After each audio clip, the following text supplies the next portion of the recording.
তোমার চোখ এত লাল কেন? কবি নির্মলেন্দু গুণ। আমি বলছি না ভালোবাসতেই হবে, আমি চাই কেউ একজন আমার জন্য অপেক্ষা করুক, শুধু ঘরের ভেতর থেকে দরজা খুলে দেওয়ার জন্য। বাইরে থেকে দরজা খুলতে খুলতে আমি এখন ক্লান্ত। আমি বলছি না ভালোবাসতেই হবে, আমি চাই কেউ আমাকে খেতে দিক, আমার হাত পাখা নিয়ে কাউকে আমার পাশে বসে থাকতে বলছে না।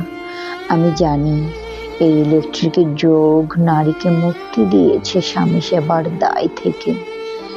আমি চাই কেউ একজন আমাকে জিজ্ঞেস করুক আমার জল লাগবে কিনা, নুন লাগবে কিনা, পাট শাক ভাজার সঙ্গে আরো একটা তেলে ভাজা শুকনো মরিচ লাগবে কিনা। একটু বাসন গেঞ্জি রুমাল আমি নিজেই ধুতে পারি। আমি বলছি না ভালোবাসতেই হবে, আমি চাই কেউ একজন ভিতর থেকে আমার ঘরের দরজা খুলে দিক, কেউ আমাকে কিছু খেতে বলুক, কাম বাসনার সঙ্গী না হোক, কেউ অন্তত আমাকে জিজ্ঞেস করুক তোমার চোখ এত লাল কেন।